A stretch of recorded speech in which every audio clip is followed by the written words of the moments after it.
안녕하세요. 오늘도 녹화로 성경 공부를 하게 되었습니다.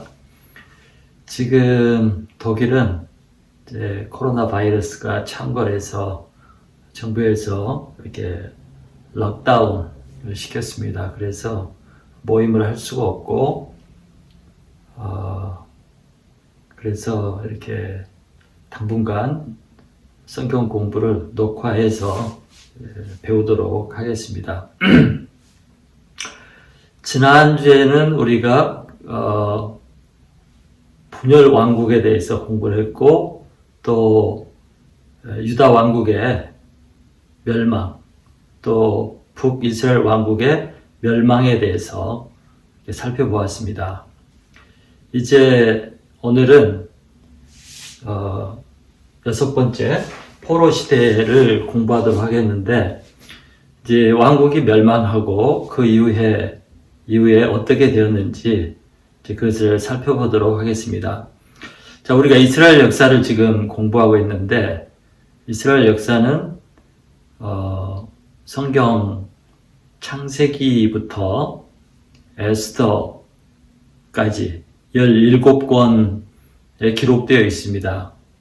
그래서 우리가 6 파트로 이렇게 나눠서 시대를 보고 있는데, 우리가 공부했듯이 창조시대 첫 번째, 두 번째 족장시대, 세 번째 모세시대, 네 번째 사사시대, 다섯 번째 이제 왕정시대, 그리고 이제 여섯 번째 마지막으로 포로시대를 공부하도록 하겠습니다. 자, 이제 이스라엘 북왕국 이스라엘과 남쪽 왕국 유다가 아시리아와 바벨론에 의해서 멸망을 당하고 나라가 없어지게 됩니다. 그 이후에 어떻게 되는지 다시 한번 유다 왕국의 멸망 부분을 살펴보면서 이야기하도록 하겠습니다. 자, 이제 포로 시대의 얘기는 성경에 에스라, 느헤미야, 에스더 이렇게 세 권이 해당이 되겠습니다.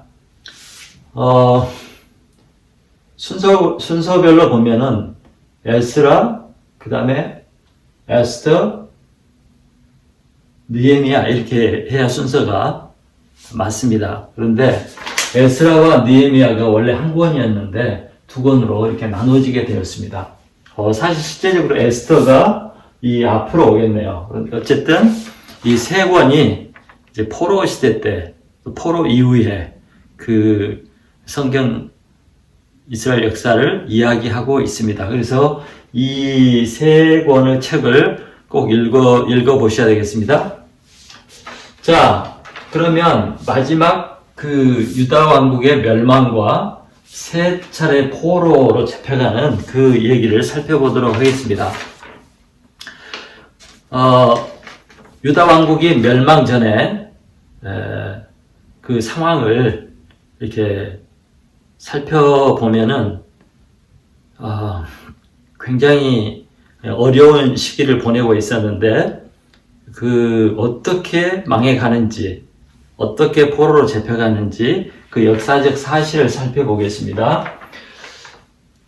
그때의 상황은 이제 유다 왕국이 있고, 북쪽에는 아시리아 제국이 있었고, 남쪽에는 애굽 제국이 있었습니다. 그때 이제 신흥 제국인 바벨론 제국이 이렇게 부상하고 있었고, 이 바벨론 제국이 강성해지면서 이 아시리아 제국과 전쟁을 치르고, 이제 아시리아 제국은 점차 약화되는 그런 상황에 있었습니다. 그때 유다는 어디에 붙을 것인가? 어느 쪽을 의지해야 될 것인가? 어느 쪽과 동맹을 맺어야 될 것인가? 하는 이런 굉장히 판단하기 어려운 그런 상황에 있었습니다. 근데 대대로 남유다는, 또 이쪽 이스라엘은 애국과 가까웠기 때문에 애국과 연관을 맺고 많이 지내왔죠. 또 애국의 영향을 받았죠. 근데 이제 신흥 제국인 이 바벨론 제국이 부상을 하니까 이제 어느 날, 어느 때 애굽 왕 바로, 그 왕의 이름이 느고입니다. 바로 느고가, 바로는 페라오라는 왕의 대명사죠. 느고가 아시아와 연합을 해서 바벨론과 전쟁을 하게 됩니다. 그래서 바로 느고가 바벨론과 전쟁을 하기 위해서 어디까지 가냐면, 지금으로 말하면 터키와 시리아의 국경쯤에 있는 갈그미스라는 그곳으로 출정을 가서 이제 아시리와 동맹을 맺고 바벨론과 전쟁을 하게 됩니다. 그것이 갈그미스 전쟁인데, 그것이 609년에 BC, 항상 여기는 BC입니다. BC 609년에 갈그미스에서 전쟁을 치르게 되는데, 이 이집트와 아시리아 연합군이 지게 됩니다. 그때 이제 바로 느고가 시리아와 터키 국경까지 갔다가 전쟁에 지면서 이렇게 이제 다시 전쟁에 지고 고국으로 돌아오는 길에 이제 유다를 지나가게 되죠. 그때 유다를 지나가게 될 때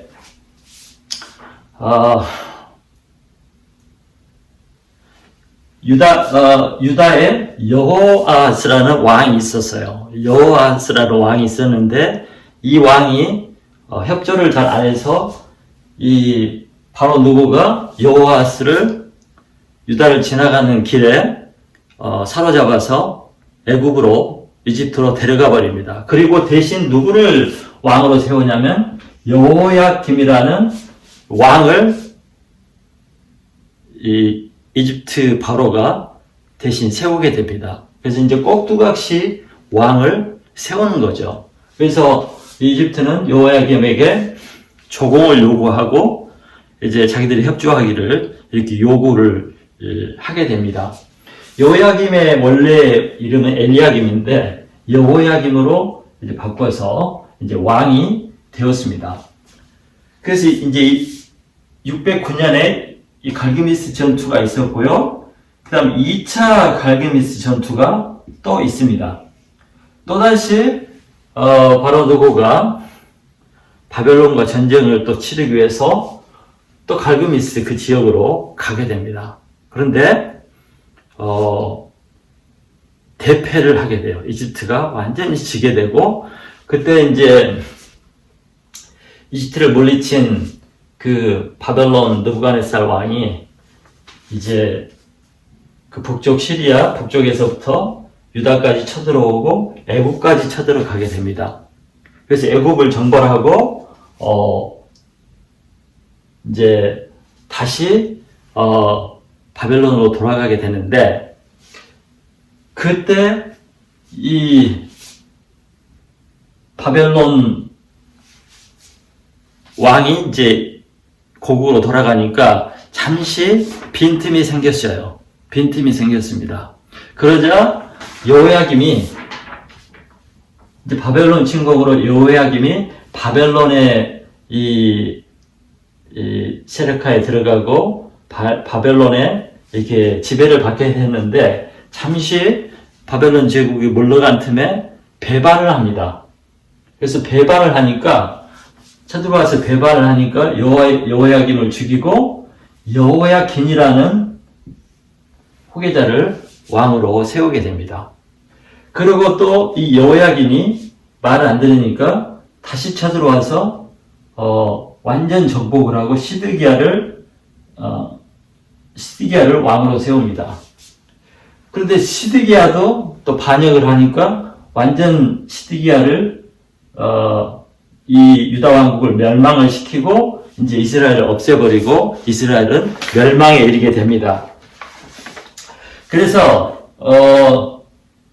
609년에 1차 갈그미스 전투가 있었고 2차 갈그미스 전투가 605년에 있었습니다. 그래서 605년에 이집트가 바벨론에 의해서 지고 바벨론이 이제 유다와 이집트를 침공해서 들어오면서 유다를 정복하고 이집트를 정복하게 됩니다. 그때 이제 바벨론 왕이 유다 왕국을 정복하고 여호야김 왕일 때 이제 포로로 1차 포로로 많은 사람들을 바벨론으로 잡아가게 됩니다. 그래서 이게 1차 포로예요. 1차 포로. 그래서 그때 잡혀간 사람 중에 젊은 사람이 있었는데 그 사람이 다니엘입니다. 근데 여호야김이 반역을 해요. 그러니까 다시 바벨론이 쳐들어와서 2차로 침공을 해서 정복을 하고 597년에 포로를 또 잡아갑니다. 그때 잡혀간 사람 중에 한 사람이 에스겔입니다. 또 반역을 하니까 3차 또 쳐들어와요. 바벨론이 또 침공을 해 들어옵니다. 그때 이제 이들이 말을 잘 들었으면 왕국이 망하지는 않았을 텐데 계속 반역을 하니까 이때는 쳐들어와서 완전히 이스라엘을 멸망시켜버립니다. 그래서 성전을 완전히 파괴하고요. 그 다음에 성벽을 완전히 무너뜨리고 왕궁도 완전히 파괴하고 그래서 이스라엘은 정치적으로 종교적으로 모든 터전을 잃어버리고 또 완전히 왕국을 멸망시킴으로써 더 이상 왕국이 존재할 수 없는 상황이 되었습니다. 그리고 2차 때 바벨론에서는 여호야긴을 포로로 여호야긴도 잡아갑니다. 그 다음에 3차 때는 이제 마지막 때인데 시드기야가 반역을 하고 말을 안 들었기 때문에 쳐들어와서 시드기야의 아들들을 시드기야의 눈앞에서 이렇게 죽여버립니다. 그리고 시드기야는 두 눈을 뽑아버리고 장님이 된 채 바벨론으로 끌려가게 됩니다. 이때도 많은 사람들이 이제 포로로 이렇게 3차에 걸쳐서 포로로 잡혀가게 됩니다. 이것이 세계사에 나오는데 바벨론 보수, 바벨론 유패, 또 바벨론 포로 이렇게 세계사에 나오고 이로써 이스라엘 왕국은 완전히 멸망하고 그 다음에 쓸만한 사람들은 전부 그 먼 지금으로 말하면 이라크까지 포로로 끌려서 가게 되고 그곳에서 살게 됩니다. 그것이 3차에 걸친 이제 바벨론 포로 되는 이야기입니다. 그래서 이제 바벨론 포로가 되는 거 이것이 605년에 시작이 되는 거죠. 605년. 근데 나중에 이제 페르시아 왕 고레스 왕이 세계를 정복하고 그 당시 제국을 이루고 세계를 정복하고 유대인들을 풀어주잖아요. 그때가 BC 537년 이렇게 얘기하는 사람도 있습니다. 그래서 이걸 계산해 보면 거의 이때로부터 이때까지가 거의 70년이에요. 70년 얘기하면 뭐가 생각이 납니까? 에레미야가 예언했던 거죠. 너희들이 포로로 잡혀갔다가 70년 후에 돌아오리라. 해방이 되리라. 그 예레미야의 예언대로 BC 537년 또는 38년이라고 얘기하는데 537, 538 이때 이제 돌아오게 됩니다.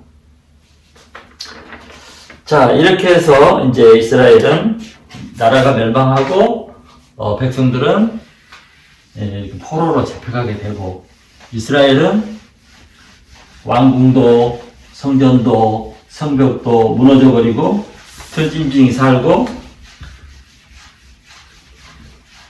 흩어져버린 그런 민족이 되었습니다. 근데 이걸로 끝나면 안 되겠죠? 자, 결국 이제 포로 시대가 끝나고 이제 귀향을 하게 되죠. 에레미야의 그 예언대로 귀향을 하게 되는데 그때가 이제 바사 왕국이 시작이 됩니다. 바사는 페르시아.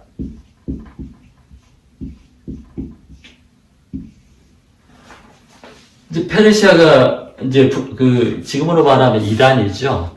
이란에서 이제 세력을 키우고 이렇게 성장하다가 결국 바벨론 제국을 멸망시키고 이제 그 제국을 이루게 됩니다. 그때 그 제국을 이룬 왕이 고레스입니다.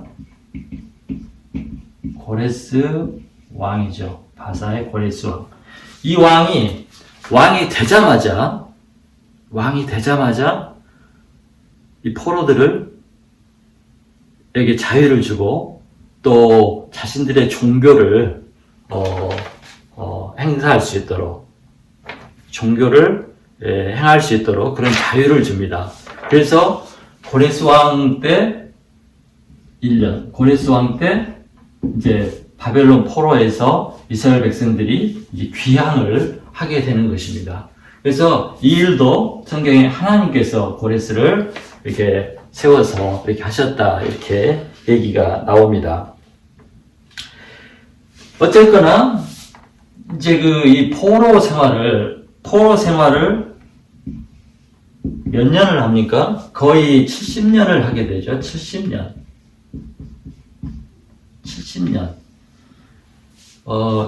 이건 식민지 생활도 아니고 다른 나라에 가서, 그것도 먼 나라에 돌아올 수 없는 그 먼 나라에 끌려가서 70년을 산다는 것은 정말 힘든 일이죠.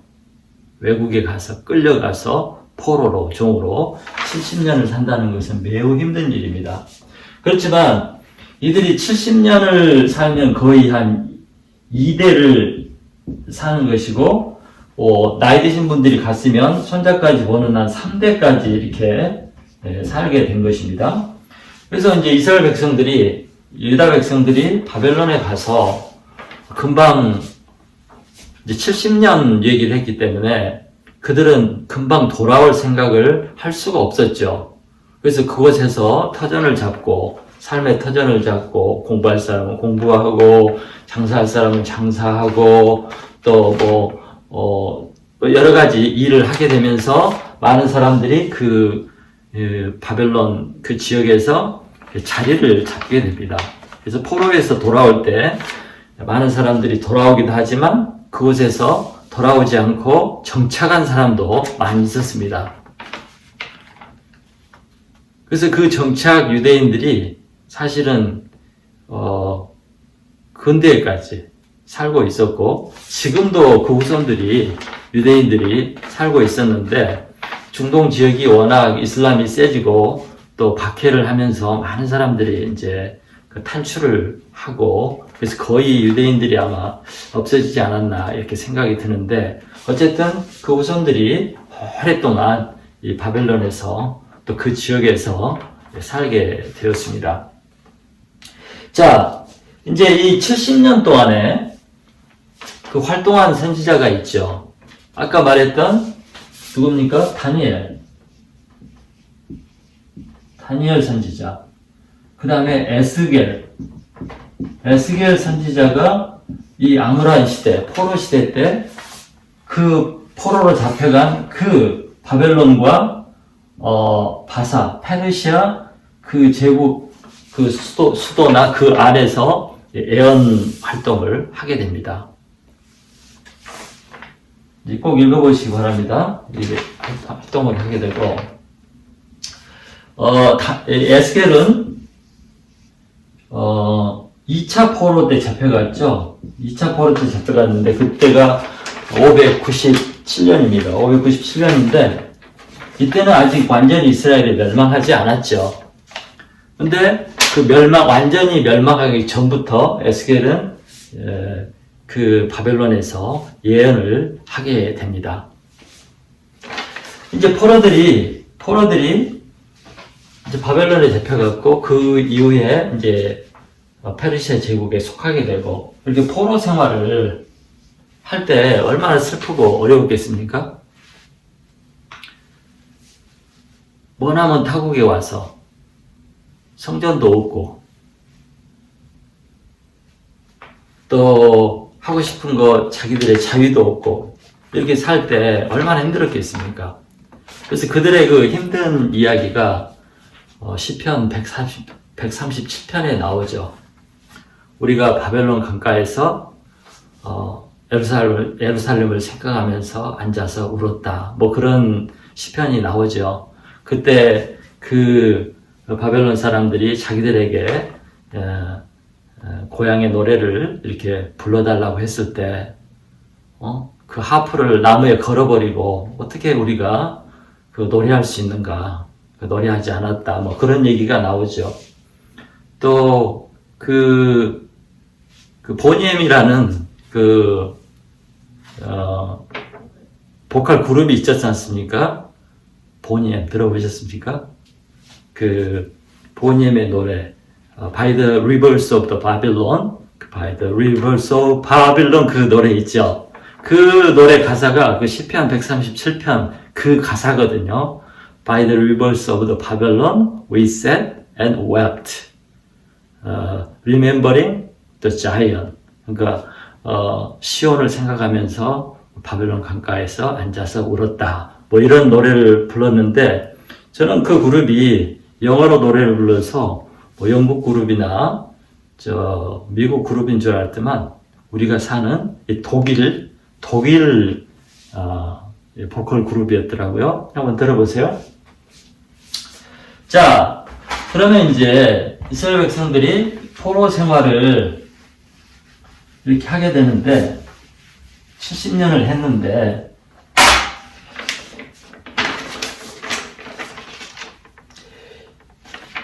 이때 이들이 이제 성전이 없고 예루살렘도 갈 수가 없고 했기 때문에 어쩔 수 없이 이제 거기서 이제 예배를 드릴 수밖에 없었죠. 그러면서 예배를 드리기 위해서 또 우리 예배 같은 이 모임을 이루기 위해서 생긴 것이 회당입니다. 회당.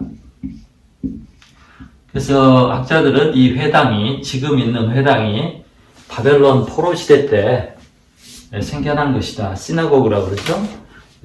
생겼을 것이다. 그렇게 얘기합니다. 그래서 유대인들은 이제 그 바벨론을 포로로 잡혀간 사람들이 한 지역의 단체로만 사는 게 아니고 아마 여기저기 흩어져서 살았을 텐데 그때 그 지역별로 이 회당을 만들어 놓고 거기에 모여서 찬송을 하고 예배를 드리고 또 성경을 공부하고 성경을 읽는 그런 종교 생활을 이 회당에서 하게 됩니다. 회당에서. 근데 이 회당 제도가 이제 포로로 풀려나서 이스라엘로 다시 귀국했을 때도 이 회당 제도가 계속 이어지게 되죠. 그리고 이 회당 제도가 우리가 알듯이 신약 시대 예수님 때도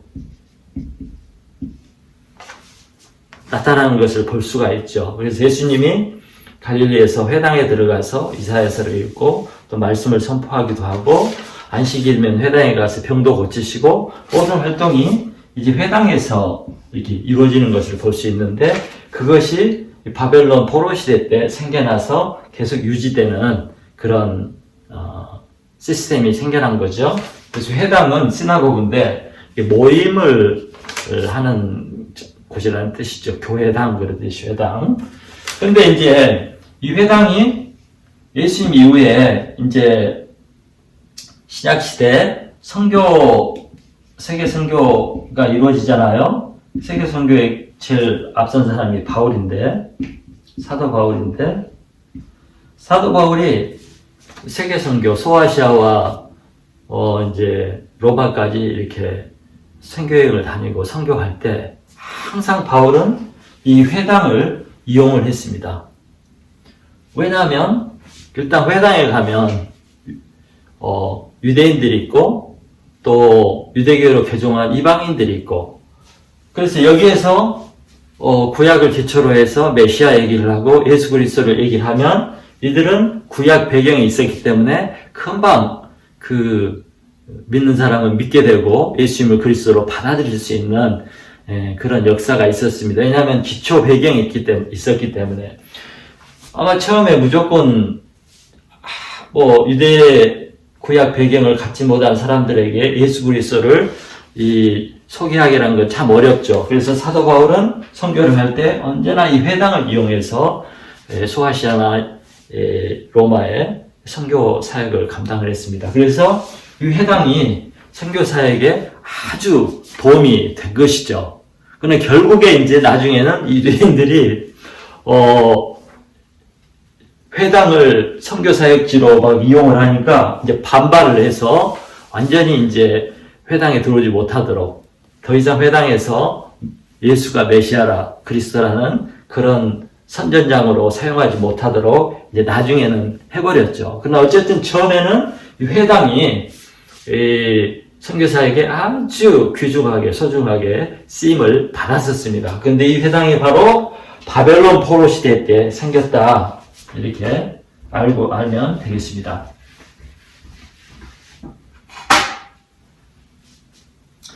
그러면 이제 우리가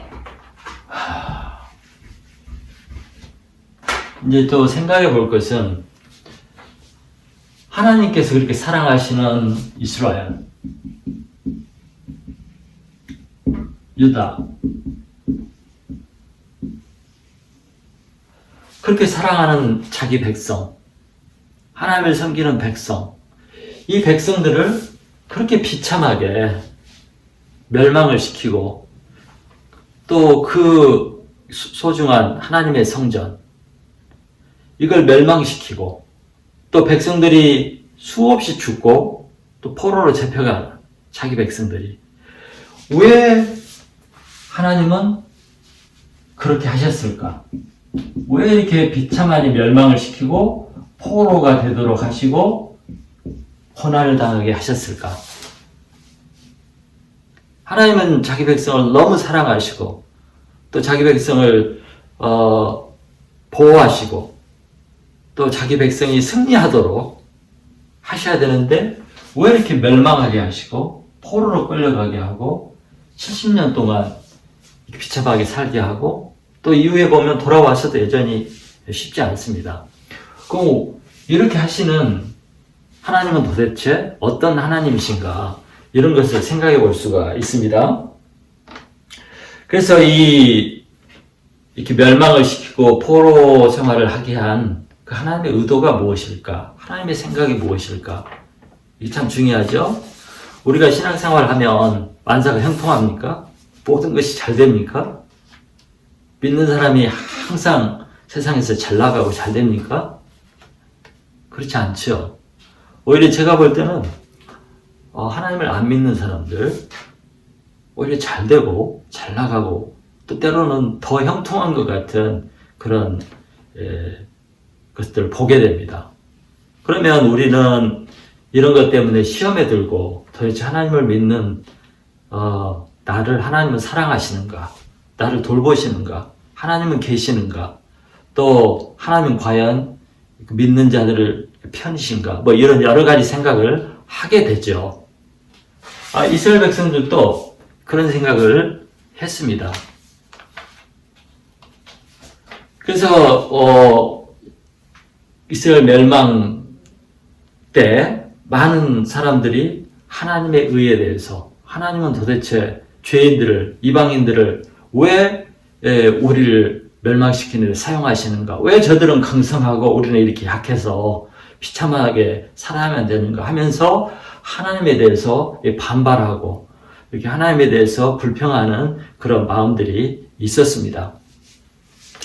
자, 그러면 왜 하나님은 이렇게 하셨을까?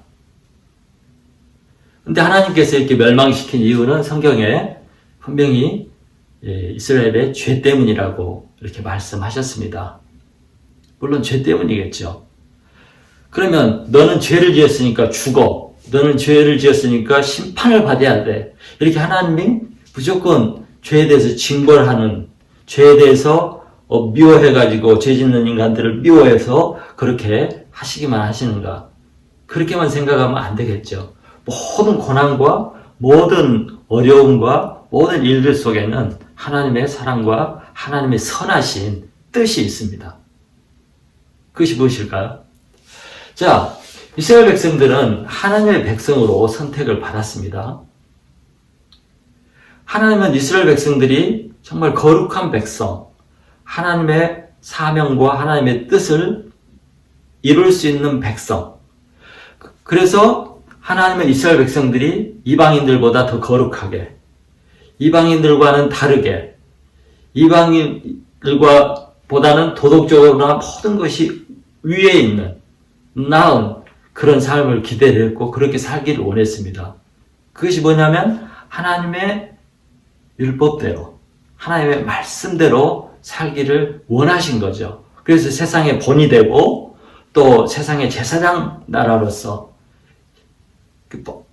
하나님 믿지 않는 이방인들을 구원하고 하나님께 인도하는 그런 사명의 나라로 살기를 바랬는데, 오히려 이스라엘 백성들이 이방인을 쫓아가고, 이방인 섬기는 우상을 섬기고, 이방인의 삶의 태도와 이방인의 삶의 목표와 이방인의 삶의 스타일을 쫓아가 버렸다는 거죠.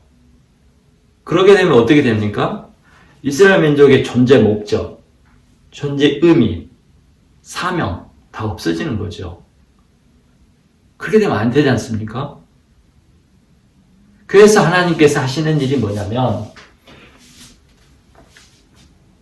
경고를 하고, 선지자를 통해서 경고하고, 그래도 말을 듣지 않으면 이제 고난, 그 다음에 뭐 이런 것을, 채찍 이런 것을 드셔서 그들을 징계를 하시죠. 징계는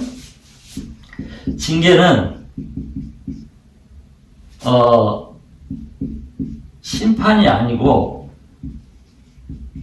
징계는 사랑입니다. 그래서 이브리서에 보면 징계가 없는 자는 사생아라고 그랬어요. 그래서 하나님은 사랑하시는 자를 아버지로서 징계를 하십니다. 왜? 사랑하기 때문에. 징계의 목적이 뭐예요? 다시 의를 이루도록, 거룩한 삶으로 돌아오도록, 목적대로. 그래서 징계를 하심으로 그들이 타락했던 그들이 다시 하나님께 돌아오고 거룩한 백성으로 살도록 하기 위해서 그렇게 한 것입니다. 실제로 이제 유다 백성들이 망하고 바벨론 포로로 돌아갔습니다. 그때 그들이 무슨 생각을 했겠습니까?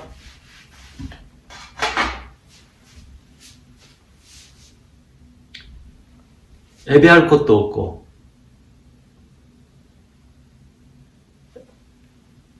또 마음껏 예배도 드릴 수가 없고, 성전에 가고 싶어도 갈 수도 없고, 그래서 이스라엘 백성들은 포로로 가서야 비로소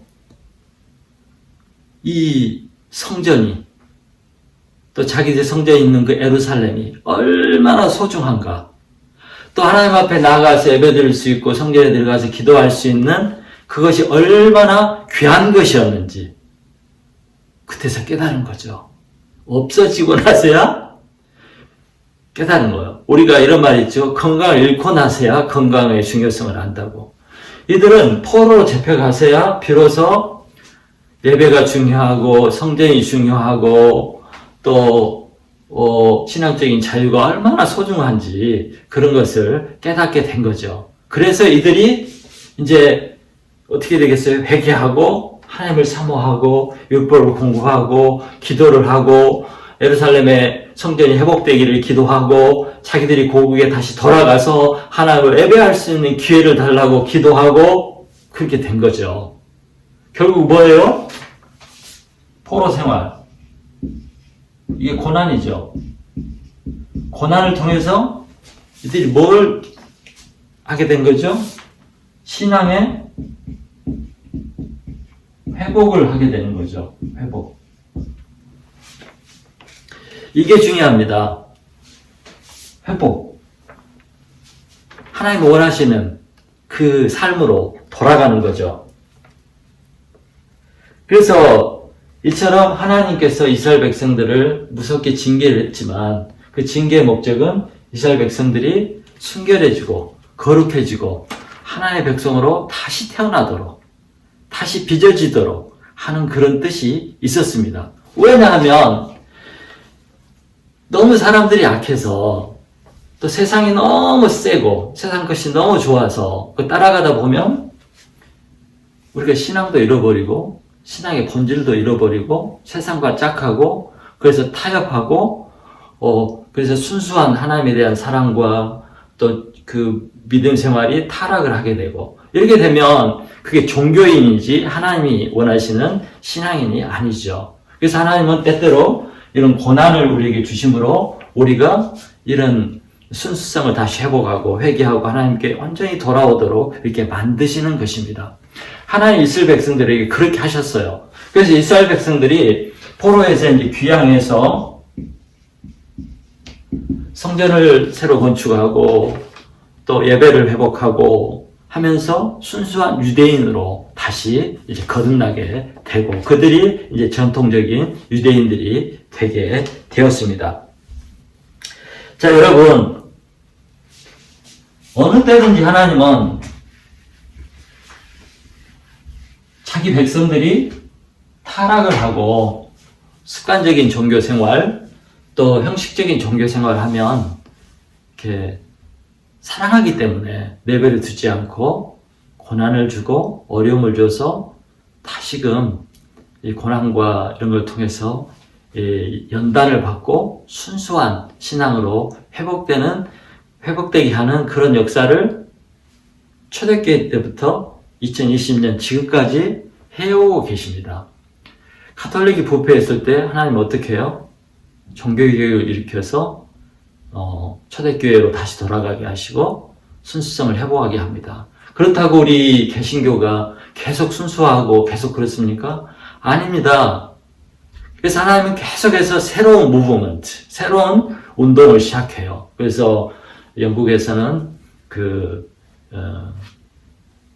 성공회가 타락을 하니까 존 웨슬리를 통해서 이제 새로운 운동을 시작하시고 정말 순수한 신앙을 회복하게 하시고 또 계속하면 계속 그렇습니다. 자, 여러분, 지금 이제 세계가 코비드 19으로 온 교회들이 셧다운이 되기도 하고 또 소수만이 가서 예배 드릴 수 있고 또 대면 예배를 드릴 수 없기 때문에 집에서 이렇게 방송으로 인터넷으로 예배를 드리고 이런 상황에 있습니다. 그럼 여러분들은 이런 상황을 어떻게 해석을 하십니까?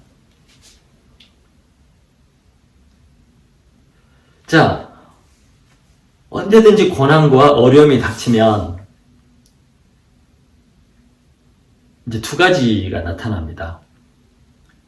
어떤 사람들은 대면 예배를 못 드리고 집에서 예배를 드리고 또 마음껏 교회 봉사하고 또 전도도 하고 선교도 해야 되는데 이런 것이 다 막혔지 않습니까? 이렇게 됐을 때 어떤 사람들은 그동안 교회 가서 마음껏 자유롭게 예배를 드렸던 것, 찬양을 하고 모여서 교제하고 이랬던 그 기억을 그때를 기억하면서 그걸 사모하게 되고 또 빨리 회복이 돼서 예배를 드리고 싶고 뭐 이런 사람이 있겠죠. 또 그러면서 집에서 그동안 예배에 열심을 다하지 못하고 그 기회가 주어졌을 때 그걸 소중한 줄 모르고 예배에 소홀히 했던 걸 회개하고 이제는 내가 열심히 해야 되겠다 이런 사람이 있는가 하면 반대로 아이고 코비드 19 때문에 이제 교회 안 나가도 되고 집에서 룰루랄라 이렇게 놀아도 되고 헌금도 안 해도 되고 또 봉사도 안 해도 되고 편안하고 좋다. 그리고 뭐 이제 예배도 제대로 안 드리고 뭐 그냥 세상 사람처럼 돼버린 그런 사람도 있을 거예요. 그래서 고난이 오면 두 가지로 나타납니다. 완전히 세상으로 가버리든지 아니면 더 순수해지고 더 간절해지든지 이 두 가지로 나타나게 되죠. 그래서 항상 이 고난을 통해서 우리 이 기독교는 새로워지고 순수해지고 이렇게 됐습니다. 물론 이 고난이 지나면 많은 사람들이 떨어져 나가고 소수가 남게 되죠. 그 남은 자라고 그러죠. 근데 하나님은 숫자나 이런 것이 중요한 것이 아니고 얼마만큼 정말 하나님을 사랑하는가, 얼마만큼 형식이 아니고 종교가 아닌 정말 마음으로 하나님을 따르고 사랑하는가, 그런 사람을 원하는 거죠. 그래서 하나님은 수에 그렇게 매여 있는 분이 아니고, 하나님은 그냥 교회의 숫자가 많고 뭐 기독교 숫자가 많고 그게 중요한 것이 아니라 얼마만큼 마음으로 나를 순종하고 사랑하는 내 백성이 있는가, 그걸 소중하게 여기는 거죠. 그래서 하나님은 이제 이런 고난을 통해서 그걸 가르시고 고난을 통해서 걸러내시는 거죠. 그래서 코비드-19이 그런 것 중에 하나라고 생각이 듭니다. 우리는 어떤 사람이 돼야 되겠습니까? 이런 어려울 때 오히려 회개하고 하나님께 돌아가고 다시 예배가 회복된다면 정말 열심히 예배를 사랑하고 예배를 사모하고 정말 하나님을 사모하고 사랑하는 그때로 돌아가야 되겠다. 그 자리로 돌아가야 되겠다 하고 기도하고 소망하는 그런 사람이 올바른 사람이 아니겠습니까? 하나님이 그걸 바라시겠죠. 예. 그걸 바라신다고 생각이 듭니다. 자, 이스라엘이 이제 결국 멸망을 했다가 70년 만에 이제 포로에서 돌아오게 됩니다. 이스라엘이 이제 유다죠. 유다가 3차에 걸쳐서 포로로 잡혀갔잖아요. 근데 귀향도 3차에 걸쳐서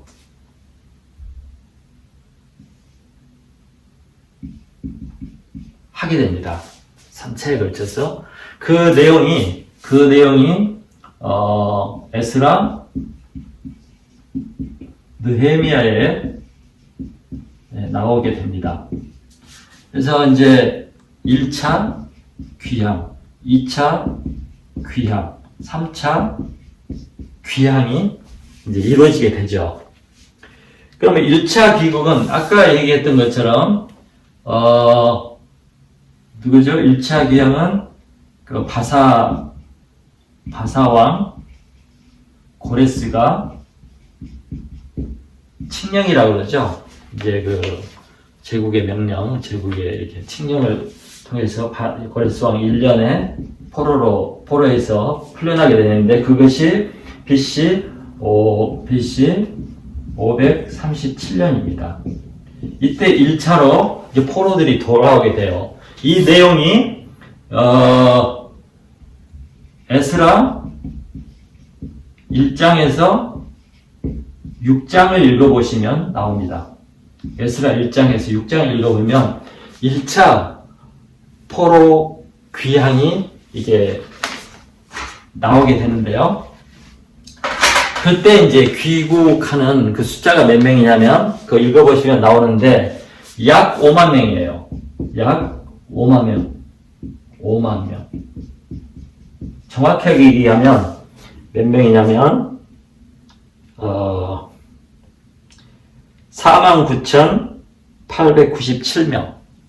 그래서 42,000명 정도가 유대인이고 나머지 한 7,000명이 종들이에요. 여종, 남종들. 이렇게 해서 거의 한 5만 명 정도가 포로에서 돌아옵니다. 포로에서 돌아오는데, 1차 포로에서 돌아오는데, 이때 이들을 리더했던 사람이 누구냐면 스룹바벨이에요. 스룹바벨. 이거 잘 기억하세요? 스룹바벨은 귀향의 리더이기도 하지만 총독이기도 했습니다. 가버너죠, 총독. 누구 총독이냐면 이 바사 제국이 이제 세계를 점령했으니까 지역별로 이렇게 나누어서 이 페르시아 왕 제국을 대신해서 다스리는 사람, 총독. 이토 히로부미 총독 아시죠? 그런 사람처럼 이 총독을 세우는데 스룹바벨 주이시를 유다인을 총독으로 세워서 보냅니다. 그때 같이 따라왔던 사람이 예수아예요. 예수아는 제사장입니다. 그래서 이 두 사람이 이제 리더가 돼요. 1차 포를 리더가 돼서 이 사람 5만 명을 이끌고 이제 예루살렘으로 돌아오게 됩니다. 그럼 돌아오면 뭘 해야 될까요? 이들의 목표는 물론 이제 정착을 당연히 하는 거죠. 거기서 정착을 하는 거지만 중요한 목표는 성전을 재건축하는 거예요. 왜냐하면 이스라엘 백성들에게 이것처럼 중요한 게 없죠. 성전만큼 중요한 것이 없죠. 왜냐하면 그들은 종교인들이고 그 종교의 중심이 이 성전이기 때문에. 그래서 이제 성전을 건축하는데 돌아온 지 2년 2개월 됐을 때부터 건축을 시작을 합니다. 건축을 시작을 해요. 그럼 이게 열심히 했으면 뭐 1년이든지 2년에 이제 끝날 수 있는 건데 2년 2개월째 이 건축을 시작을 했는데 문제가 생겼어요. 무슨 문제가 생겼냐면 내가 지난번에 제가 설명을 했죠. 그 지역, 사마리아 지역에 남아있던 사마리아 후손들, 북이스라엘 후손들, 혼혈족이 됐죠. 이들이 그 당시에 거기에 살고 있었습니다. 그리고 이들이 나름대로 유대 종교를 행사하고 있었죠. 그 그리심산에서 예배를 드리고 또 모세오경을 읽으면서 종교 생활을 하고 있었어요. 근데 이들이 성전을 재건축할 때 참여하겠다고 이렇게 사마리아인들이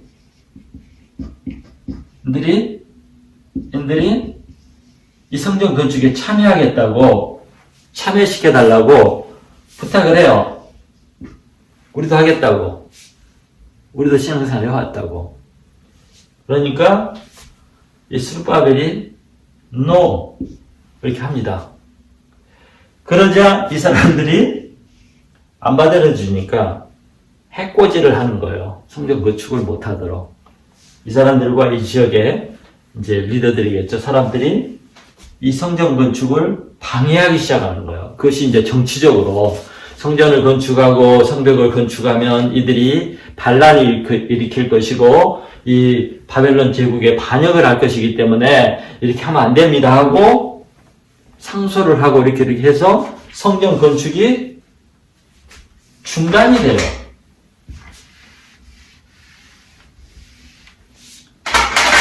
중단이 됩니다. 중단.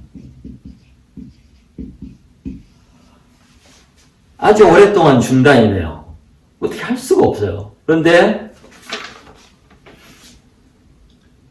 중단이 되다가 이 바사왕국의 다른 왕이 이 문제를 발견하고 보니까 큰 문제가 없는 거예요. 그래서 다시 성전을 건축하도록 허락을 해줍니다. 그래서 다시 이제 성전 건축을 이렇게 하는데 그 성전 건축이 언제 완성이 되냐면 완성이 BC 516년에 완성이 돼요. 516년에. 언제 시작이 됐냐면 아까 얘기했죠.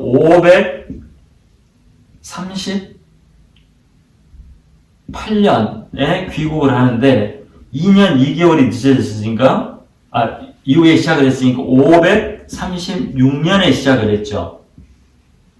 그러다가 2년 하다가 중단이 됐어요. 516년에 완성이 됐으니까 성전 건축을 시작한 지 20년 만에 완성이 된 거예요. 이게 중간에 10몇 년을 쉰 거죠. 10몇 년을 쉬게 됩니다. 결국 이제 포로로 돌아와서 한 22년 만에 성전이 건축이 됐고 그 성전을 스룹바벨 성전이라고 부르게 됩니다. 스룹바벨. 수룹바벨 성전. 근데 이 성전을 지었는데 솔로몬이 워낙 크고 화려하게 지었잖아요. 근데 이스라엘 백성들이 다시 재건한 수룹바벨 성전은 너무 초라한 거예요. 그래서 그 옛날 그 화려했던 솔로몬 성전을 보았던 아주 노인들이 이 모습을 보고 울었답니다. 너무 하나님의 성전이 초라해서. 어쨌거나 수룹바벨 성전이 완성이 됩니다. 그리고 이전에 있었던 성전을 우리는 솔로몬 성전이라고 그래요. 이게 없어졌죠. 수룹바벨 성전은 나중에 그리스에 의해서 또 없어집니다. 그리고 나중에 새로 생긴 성전이 이제 헤롯 성전이에요. 그래서 우리가 전으로 지은 성전은 솔로몬 성전, 그 다음에 수룹바벨 성전, 그 다음에 헤롯 성전입니다. 근데 이 수룹바벨 성전이 너무 초라했어요. 그렇지만 이제 어쨌든 성전이 지어져서 이스라엘 백성들이 이제 종교 생활을 할 수 있게 되었습니다. 그 일을 이룬 사람이 수룹바벨과 예수와 1차로 포로에서 돌아온 사람들입니다. 그런데 이제 이때 1차 포로 때 1차 포로 귀환이죠. 포로 귀환. 이때 제일 중요한 게 이제 성전 건축이었는데 이때 활동했던 선지자가 스가랴와 학개예요. 스가랴와 학개인데 뭐냐면 이제 이스라엘 백성들이 포로에서 살다가 70년 만에 돌아왔어요. 그래서 그들이 제일 먼저 해야 할 일은 성전 건축이죠. 하나님의 집. 근데 포로에서 생활하고 이제 돈 싸질머지고 재산 들고 종들도 데리고 고국에 왔어요.